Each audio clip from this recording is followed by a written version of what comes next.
नमस्कार, स्वागत है आपका जी बिजनेस में। मैं हूं दीपक डोभाल। वक्त हो चला है आपकी खबर आपका फायदा का। कोरोना और लॉकडाउन की दोहरी मार झेल चुके रियल एस्टेट सेक्टर के अच्छे दिन अब लौटने लगे हैं। प्रॉपर्टी कंसल्टेंट एनरॉक की माने तो 2021 की पहली तिमाही यानी कि जनवरी से मार्च के बीच में देश के टॉप शहरों में घरों की औसत बिक्री 29% बढ़ी है। मुंबई के आंकड़े तो और खुश कर देने वाले हैं। नाइट फ्रैंक के मुताबिक यहां साल 2019 और 2020 में जितने घरों की रजिस्ट्री हुई है उसकी आधी से ज्यादा तो 2021 के पहले 3 महीने में ही हो गई। आखिर क्यों आई ये तेजी? क्या ये मौका आपके लिए भी है? अगर आप अभी तक घर नहीं ले पाए हैं तो कैसे करें प्लानिंग? खरीदने की प्लानिंग क्या है? इन तमाम मुद्दों पर आज करेंगे चर्चा। खास मेहमान हमारे साथ होंगे, लेकिन पहले देख लीजिए ये रिपोर्ट।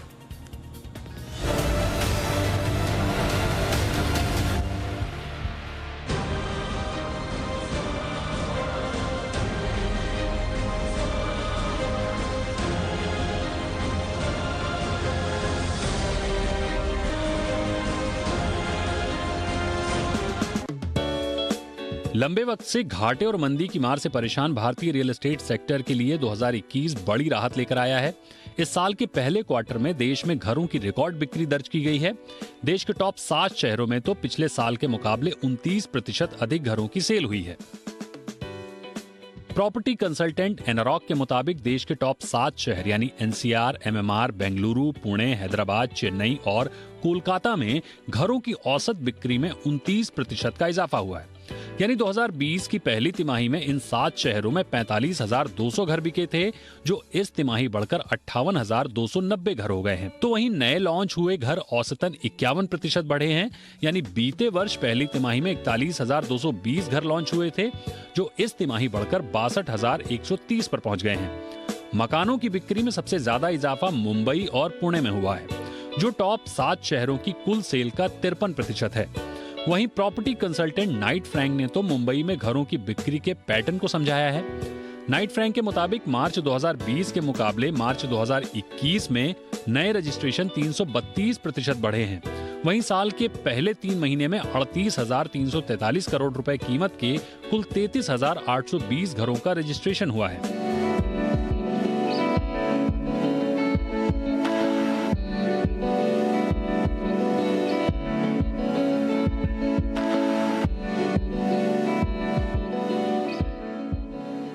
इन आंकड़ों को देखकर साफ हो जाता है कि देश के बड़े शहरों सहित मुंबई का रियल एस्टेट सेक्टर कोरोना महामारी के चलते आई मंदी से लगभग उबर चुका है। एनरॉक की रिपोर्ट में जो सबसे बड़ी बात निकलकर सामने आई है वो ये कि इस बार अफोर्डेबल हाउसिंग और मिड सेगमेंट घरों पर लोगों और बिल्डर्स दोनों का फोकस बढ़ा है। हाउसिंग मार्केट में 40 लाख से 60 लाख रुपए कीमत वाले घरों का प्रभाव बढ़ा है और नए लॉन्च में 43% मिड सेगमेंट और 30% हिस्सा अफोर्डेबल हाउसिंग का है। अनसोल्ड इन्वेंट्री में मामूली गिरावट देखने को मिली है। एक्सपर्ट्स इसके पीछे की बड़ी वजह 15 साल में सस्ते होम लोन का और महाराष्ट्र सरकार की तरफ से स्टाम्प ड्यूटी में छूट मिलना मान रहे हैं, जिससे लोगों की बचत हो रही है और वो घर खरीदने की ओर प्रेरित हो रहे हैं। उदाहरण के तौर पर बचत का आकलन करें तो अगर मुंबई में कोई 1 करोड़ का घर ले रहा है तो पहले जहां उसे 5% के हिसाब से 5 लाख रुपए स्टाम्प ड्यूटी चुकानी होती थी, उसे अब सिर्फ 3 लाख रुपए चुकाने पड़ रहे हैं। वहीं अगर वो घर के लिए 50 लाख का होम लोन 20 साल के लिए लेता है तो अब उसे 6.7% के हिसाब से 37,870 रुपए की ईएमआई देनी होती है, जो पहले 9.5% के हिसाब से 46,607 रुपए देने पड़ते थे। इस तरह उसे प्रतिमाह 8,737 रुपए की सीधी बचत हो रही है। रियल एस्टेट से जुड़े एक्सपर्ट्स का कहना है कि स्टाम्प ड्यूटी में छूट से जिस तरह मुंबई, पुणे में प्रॉपर्टी की खरीदारी बढ़ी है, अगर सभी राज्य ये स्कीम लागू कर दें तो सभी जगह मकानों की बिक्री में कई गुना का इजाफा देखने को मिल सकता है। ब्यूरो रिपोर्ट, जी मीडिया। तो अगर आप भी घर खरीदने की प्लानिंग कर रहे हैं तो कर लीजिए, मौका बहुत अच्छा है। इसलिए हमने आज का जो टॉपिक रखा है, कम है दर ले लो घर, और ये दर कई तरह की हैं। तमाम मुद्दों पर करेंगे बात। 2 खास मेहमान हमारे साथ। अनुज पुरी साहब है हमारे साथ, चेयरमैन है एनरॉक प्रॉपर्टी कंसल्टेंट के, जिन्होंने रिपोर्ट भी तैयार की है। पुरी साहब, बहुत बहुत स्वागत है आपका हमारे शो पर। राजन बांदेलकर साहब हैं, वाइस प्रेसिडेंट हैं नरेटको वेस्ट के। बांदेलकर साहब, आपका भी बहुत बहुत स्वागत है हमारे शो पर। पुरी साहब, आपसे चर्चा में शुरुआत करते हैं आप ही के साथ। बड़ी शानदार रिपोर्ट है सर, लग रहा है कि रियल्टी सेक्टर में तो बाहर आ गई है। ये बताइए कि लोग घर ले क्यों रहे हैं? सस्ती हुई हैं चीजें, दरें अच्छी हैं, या लोगों ने संभाल के रखा हुआ था कोविड काल में और अब वो काम आ रहा है? क्यों ले रहे हैं घर इतने लोग? दीपक, पहले दो चीजों पे मैं आपको कॉम्प्लीमेंट करना चाहूंगा। एक तो जो आपने सब्जेक्ट मैटर चूज किया है, बड़ा जबरदस्त सब्जेक्ट मैटर चूज किया है। दूसरा, मैं कॉम्प्लीमेंट देना चाहूंगा, जो रिपोर्ट आपने चलाई, जो वीडियो आपने चलाया, बहुत ही बढ़िया वीडियो चलाया। एंड आई थिंक वो बहुत अच्छी तरह से समझ में आया सबको कि कैसे है, क्या किस लिए ये डिमांड जो है इतनी बड़ी है। सो 5-6 चीजें दीपक मैं बोलूंगा कि रियल एस्टेट के अंदर अच्छी तरह से आई हैं। एक है, होम लोन रेट्स कम हुए, 15 साल के लोएस्ट हैं, 6.6% पे आ गए। सेकंड है कि रोटी कपड़ा और मकान की कहीं पे डेफिनेशन पहले भूल गए थे लोग। आई थिंक कोरोना वायरस ने work from home, stay at home, घर पे रहो, उसकी वजह से लोगों को एक बार दोबारा याद दिलाया कि घर बहुत ही एक जरूरी चीज है। और उसके अंदर लोगों ने अपग्रेड किया, घर, बड़ा घर लिया, थोड़ा न्यू क्वालिटी का घर लिया, कोई अच्छी सोसाइटी में लिया, या ऐसी जगह पे लिया जहां पे फैसिलिटीज थी घरों के अंदर। तीसरा, सबसे ज्यादा हमने देखा दीपक कि मिलेनियल्स पहली बारी आए इतने जोर से, नंबर से, जो पहले नहीं आते थे मिलेनियल्स, वो रेंट पे ही सिर्फ लेना चाहते थे। तो अभी हमने देखा कि उनके मम्मी पापा या उनकी गर्लफ्रेंड या बॉयफ्रेंड या वाइफ जो भी है, वो उसको बोल रही है कि भैया अभी रेंट पे नहीं रहना। चौथा, हमने देखा कि बहुत सारी सोसाइटीज थी अनफॉर्चुनेटली दीपक, जिन्होंने टेनेंट के लिए बहुत सख्त रूल रखे, और अगर आप खुद मकान मालिक हो तो बड़े लीनियंट रूल्स रखे सोसाइटी ने। तो वहां पे टेनेंट ने बोला कि हम अब अपना ही लेना चाहेंगे घर। एंड लास्ट है कि प्रॉपर्टी की जो प्राइसेस है वो पिछले 6 साल से ऑलमोस्ट स्टैग्नेंट रही हैं, पर जो सैलरीज हैं, जो इनकम है, वो बढ़ती गई है। So as a result of it, कहीं पे जो हम बोलते हैं annual salary versus residential real estate price, वो बड़ी अफोर्डेबल लिमिट में आने लग गई है। और उसकी वजह से हमने देखा कि काफी इंटरेस्ट आया है लोगों को खरीदने के अंदर। ये बड़ा इंटरेस्टिंग है। और हमने आपकी रिपोर्ट में भी देखा कि सारा फोकस 40 से 80 लाख के घरों के बीच में है, जो 40% उसमें मिड सेगमेंट है और 30% अफोर्डेबल हाउसिंग पर। मतलब कुल मिला के अगर ओवरऑल नटशेल देखा जाए तो अफोर्डेबल हाउसिंग पर ही फोकस है। राजन बांदिलकर साहब, अफोर्डेबल हाउसिंग पर ही अभी फिलहाल रियल एस्टेट को फोकस में रखना होगा बांदिलकर साहब, ताकि ये ग्रोथ जर्नी जारी रहे। मैं थोड़ा यहाँ पर जो अनुज ने कहा उसमें ऐड करना चाहता हूँ। Sure. अनुज शायद डेवलपर को क्रेडिट देना भूल गया, क्योंकि सरकार ने जब स्टैंप ड्यूटी में कटौती लाई थी, नेरेडको के सारे मेंबर ने 0 स्टैंप ड्यूटी करी थी। मैं फिर से रिपीट करना चाहता हूँ कि 0 स्टैंप ड्यूटी। और अगर आपने देखा होगा कि अगर आपने अप्रैल से सितंबर तक, अगर अगस्त तक देखो तो कुछ सेल नहीं था। सितंबर में थोड़ा पिकअप हो गया, क्योंकि क्या होता है कि लोगों को भी इतना हजम नहीं हो रहा था कि सरकार ने भी स्टैंप ड्यूटी कर ली, रेट सही है नहीं सही है, क्या करना चाहिए नहीं करना चाहिए, ये सब दुविधा मनस्थिति में थे। और हमने भी क्या किया कि हमने भी पहले, हमारे मेंबर्स, काफी मेंबर तैयार नहीं थे पहले, तो जितने कम से कम मेंबर तैयार थे उन्होंने अक्टूबर 31 तक किया। और आप मानोगे नहीं कि मेजॉरिटी मेंबर ने मार्च 31 तक 0 स्टैंप ड्यूटी चलाया हुआ है। तो जिसके वजह से क्या हुआ कि ग्राहक को सबसे बड़ा प्लस पॉइंट हुआ कि दाम में जो स्टैंप ड्यूटी है वो 0 लग गई। तो उसको पता था कि ये डिस्काउंट शायद बाद में नहीं मिलेगा। और दूसरी बात, अब आपने स्टैंप ड्यूटी की बात करी ली है। सॉरी सर मैं टोक रहा हूं आपको, आप अपनी बात जरूर पूरी कीजिएगा, लेकिन आपने स्टैंप ड्यूटी की बात अगर करी ली है तो लगे हाथ मैं भी सवाल पूछ दूं। 31 मार्च को सर मियाद खत्म हो रही है, आपकी सरकार से कोई बातचीत हुई है? आगे बढ़ा रही है सरकार? थोड़ा दबाव बनाएंगे आप? सर, बिल्डर लोगों ने दबाव बनाए बगैर ही सरकार ने स्टैंप ड्यूटी कम करी थी।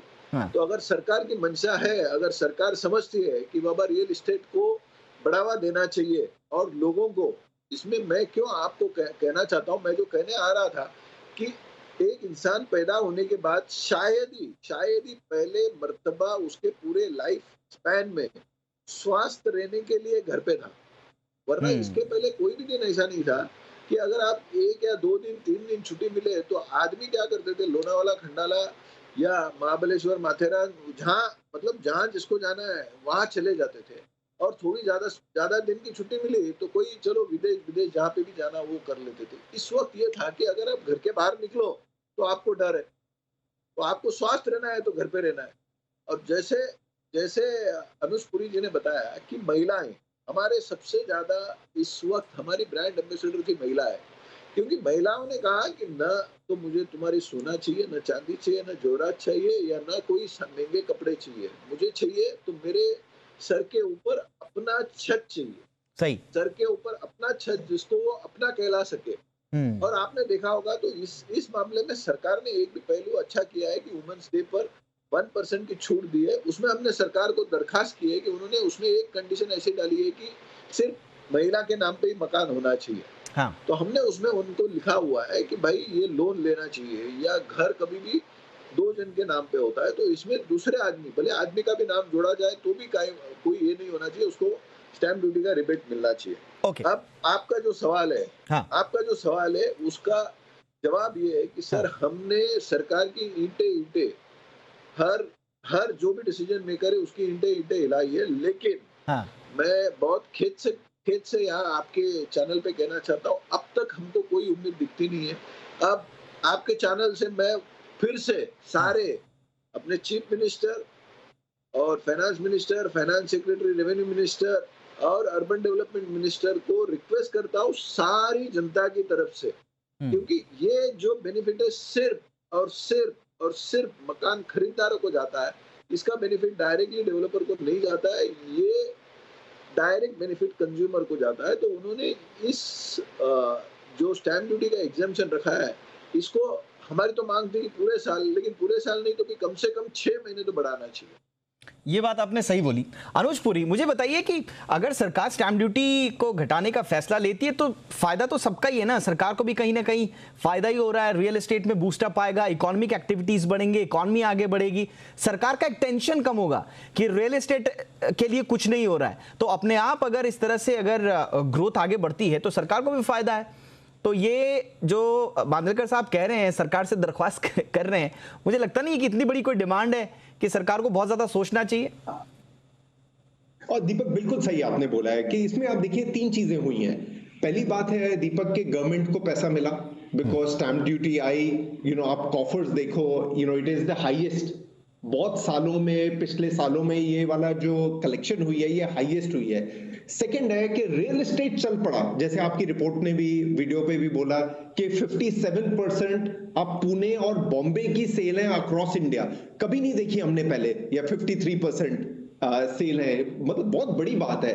एंड तीसरा है कि कॉन्फिडेंस आ गया लोगों के अंदर, डेवलपर के अंदर दीपक कॉन्फिडेंस आया तो वो बिल्डिंग और बनाएंगे, एम्प्लॉयमेंट और जनरेट होएगी, lots of hundreds of industries are dependent on real estate, उसकी वजह से और ज्यादा इंडस्ट्रीज को बेनिफिट मिलेगा। सो क्लियरली ये तो एक चीज रहेगी गवर्नमेंट के दिमाग के अंदर कि हमने ये बड़ी जबरदस्त स्कीम करी थी, and I give full credit to the government, to NAREDCO, to other agencies जिन्होंने ये करवाया। वहां पे ऐसा सोचा नहीं था दीपक कि इतनी जबरदस्त उठेगी मार्केट, और ये मार्केट जो थी बिल्कुल बंद थी एकदम, सडनली ये स्टैम्प ड्यूटी की वजह से मार्केट उठी और जबरदस्त उठी। उसमें गवर्नमेंट को भी फायदा हुआ, कंज्यूमर को भी फायदा हुआ, और डेवलपर की भी जो अनसोल्ड इन्वेंटरी थी वो बिक गई, एंड आगे उसने नया काम शुरू कर दिया जिसमें अब एम्प्लॉयमेंट जनरेशन और बाकी सब इंडस्ट्रीज को भी बेनिफिट मिलेगा। ये बात आपने सही कही।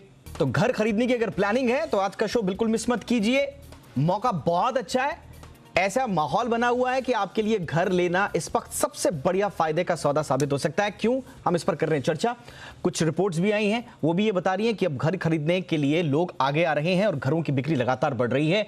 अनुज पुरी साहब हमारे साथ हैं और राजन बांदेलकर साहब भी हमारे साथ हैं। बांदेलकर साहब, एक चीज कुछ दिन पहले भी एक नाइट फ्रैंक की मेरे ख्याल से एक रिपोर्ट आई थी जिसमें बताया गया था कि ग्लोबल प्राइस इंडेक्स में उसमें हमारा सुधार हुआ है, हम शायद 13 पायदान सुधरे हैं उसमें।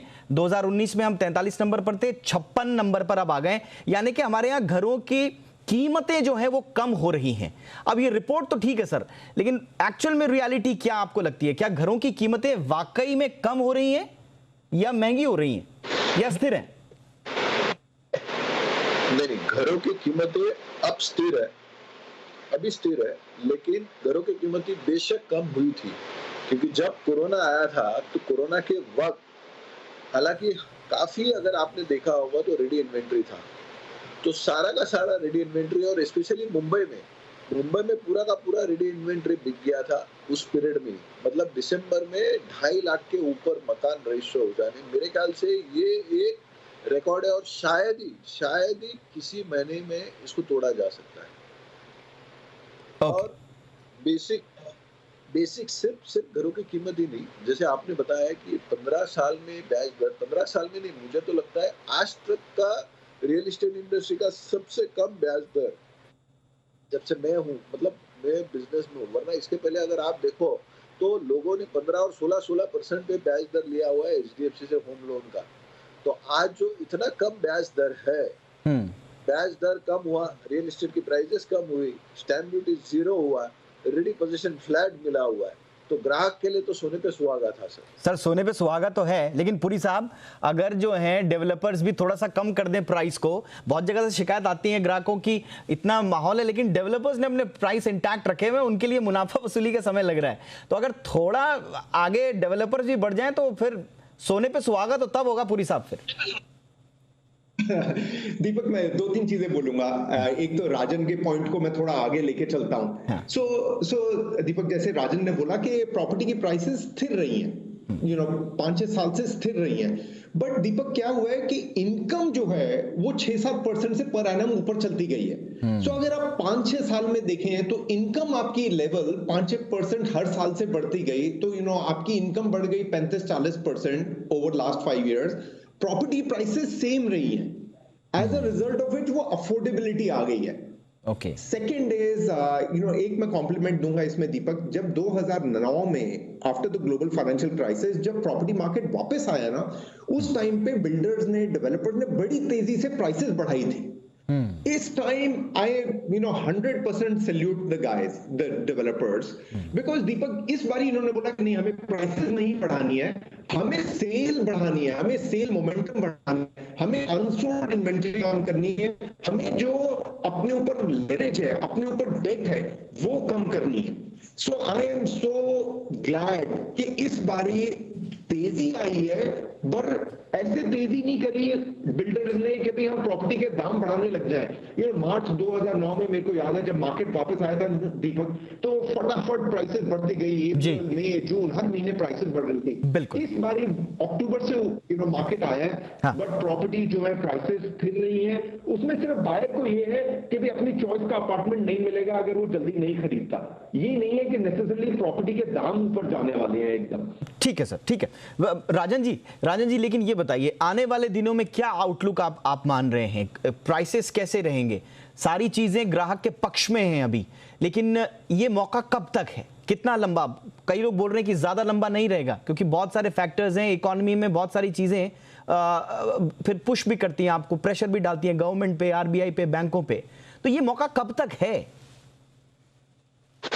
सर, ये मौका बहुत देर तक नहीं चलने वाला, ये मैं आपको कह सकता हूँ। उसका कारण ये है कि आज हमारा जो घर का कंपोनेंट है उसमें सबसे बड़ा पार्टनर है स्टेट और सेंट्रल गवर्नमेंट। हम डेवलपर को, मीडिया वाले या जो भी लोग सिर्फ डेवलपर को कहते हैं कि आप दाम क्यों नहीं कम कराते हो। आप मानोगे नहीं कि कितने ही डेवलपर ने लॉस में जाकर माल बेचे हुए, आई रिपीट लॉस में जाकर। वो इसलिए बेचे हुए कि उनको कोई मेडल नहीं चाहिए या कोई नहीं चाहिए था, क्योंकि जैसे अनुज पुरी ने बताया कि उनका डेट इतना ज्यादा था, तो उनको पता था कि डेट लिया क्या होता है कि आदमी गलती से सुधरता है। तो पहले क्या था कि पहले 2009 में जब मंदी आई तब एनबीएफसी इतने आए, और एनबीएफसी ने क्या किया कि भाई जितना भी पैसा डेवलपर को चाहिए या ना चाहिए, वो उनके पास पोर्टफोलियो था और उनको पैसा डिप्लॉय करना था, इसलिए उन्होंने अच्छे डेवलपर को पकड़ लिया और बोले कि आप ये पैसे ले लो, ये पैसे ले लो। और जैसे अनुज पुरी सर ने बताया है, या अगर मानो भी मकान के कीमतें वो इन्फ्लेशन के रेट पे पकड़ो तो हर 5 से 6 साल में डबल हो जाते थे, दुगने हो जाते थे। जो आज 2014 से आज करीब 7 से 8 साल हो गए कि दाम बढ़े तो बिल्कुल नहीं है। मैं आपको वापस रिपीट करता हूँ, दाम बिल्कुल बढ़े नहीं है। हालांकि जब कोरोना आया था तो कोरोना के पीरियड में इनिशियली दाम घटे हुए थे, क्योंकि जितने भी पहले इनिशियल डील हुई है, क्योंकि जो लोग रेडी पोजीशन फ्लैट में गए, उनको 100% बेस्ट डील मिली हुई है। तो मैं ये चाहता हूं कि आप और आपके चैनल से सारे ग्राहक कि सरकार को लिखे, ट्वीट करे, कहे कि बाबा स्टैंप ड्यूटी है, स्टैंप ड्यूटी में सिर्फ ग्राहकों का बेनिफिट है, तो स्टैंप ड्यूटी का पीरियड को एक्सटेंड करावे और साथों साथ जो गवर्नमेंट के टैक्सेस है, प्रीमियम्स बोलो या जीएसटी बोलो, ये भी साथों साथ कम कराया। और यहाँ पर मैं महाराष्ट्र गवर्नमेंट की सच्ची में तहे दिल से शुक्रिया अदा करना चाहता हूँ। हाँ। क्योंकि उन्होंने पहल उठाई है, अब बाकी सारे स्टेट्स उसको अब कर रहे हैं। पर वो रफ्तार नहीं दिख रही सर। अभी कर्नाटक ने अपने बजट में ऐलान तो किया है, लेकिन वो रफ्तार नहीं दिख रही है।